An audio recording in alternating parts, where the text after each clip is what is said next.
حضرت زید بن خالد رضی اللہ تعالی عنہ کی روایت ہے کہ نبی کریم صلی اللہ علیہ وسلم نے ارشاد فرمایا، جس کا مفہوم یہ ہے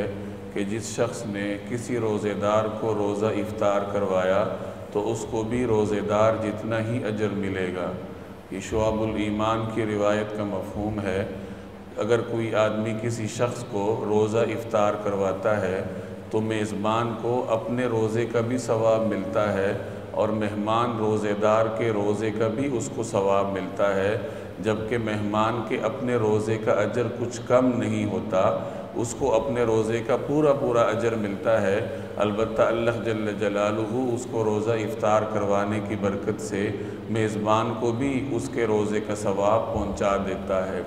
صحابہ کرام نے ایک موقع پہ نبی کریم صلی اللہ علیہ وسلم سے دریافت کیا کہ یا رسول اللہ، ہم میں سے ہر شخص کے پاس اتنی استطاعت نہیں ہے کہ وہ دوسرے کو روزہ افطار کروائے۔ تو آپ صلی اللہ علیہ وسلم نے فرمایا کہ یہ اجر اللہ تعالیٰ اس شخص کو بھی عطا کرتا ہے جو پانی یا دودھ کے ایک گھونٹ یا ایک کھجور کے ذریعے کسی کو روزہ افطار کروائے۔ گویا پرتکلف کھانا کھلانا کوئی ضروری نہیں ہے۔ اگر کوئی شخص اس کی وسعت نہیں رکھتا تو وہ کھجور کے ذریعے، پانی کے ذریعے، دودھ کے ایک گھونٹ کے ذریعے کسی کا روزہ افطار کروا کر یہ اجر حاصل کر سکتا ہے۔ البتہ اگر کوئی شخص صاحب وسعت ہے اور وہ روزے دار کو پیٹ بھر کر کھانا کھلاتا ہے تو اس کا اجر بھی زیادہ ہے۔ چنانچہ صحیح ابن خزیمہ کی ایک روایت کا مفہوم ہے کہ جو شخص کسی روزے دار کو جی بھر کر پانی پلاتا ہے تو اللہ تبارک و تعالی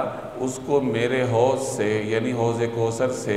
ایسا سیراب کریں گے کہ پھر جنت داخل ہونے تک اسے پیاس محسوس نہیں ہوگی۔ اسی طریقے سے ایک اور روایت کا مفہوم ہے کہ جب کوئی شخص کسی کو اپنے ہاں روزہ افطار کرواتا ہے تو فرشتے اس پر درود بھیجتے رہتے ہیں جب تک وہ اس کے پاس افطاری کریں یا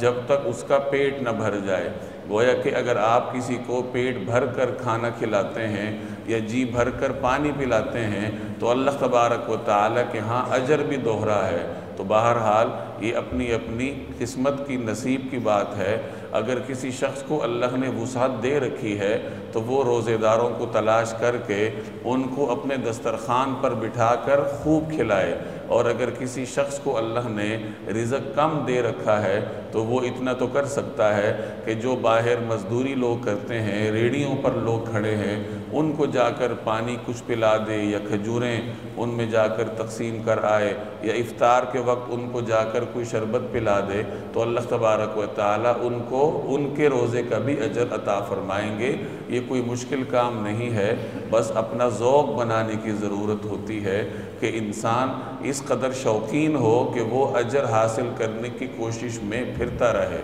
اللہ تبارک و تعالیٰ عمل کرنے کی توفیق عطا فرمائے۔